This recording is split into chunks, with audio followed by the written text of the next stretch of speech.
আজ ডে 2। গতকাল আমি বলেছিলাম এই ১৫ দিনের জার্নিটা কোনো ঘোষণা নয়। আজ বুঝলাম শুধু বলা আর করে দেখানো এক জিনিস নয়।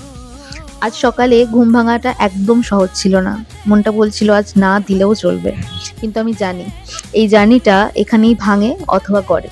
আমি অন্য কাউকে দেখানোর জন্য নয়, নিজের জন্য করছি। তাই আজও উঠেছি। খুব এনার্জি নিয়ে না হলেও আমি উঠেছি।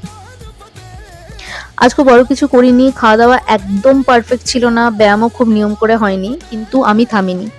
আমি আজ বুঝলাম সব দিন সমান হবে না। কিছুদিন শুধু টিকে থাকাটাই একটা সাফল্য। এই জার্নিতে আমি নিজেকে চাপ দিতে চাই না। আমি শুধু নিজেকে আবার গুরুত্ব দিতে চাই।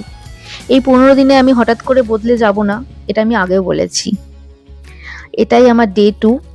আমি যেমন আছি আমি সেটাই শেয়ার করছি, যেটুকু পারছি আমি সেটুকুই শেয়ার করছি। ডে 2 মানে কিন্তু কোনো মোটিভেশন নয়। ডে 2 একটা ডিসিশনকে ধরে রাখা, এগিয়ে নিয়ে যাওয়া। আমি আজ এসেছি, আমি নিজের সাথে মিথ্যে কথা বলিনি, আমি কালও আসবো এবং আমি প্রতিটা দিন আসবো।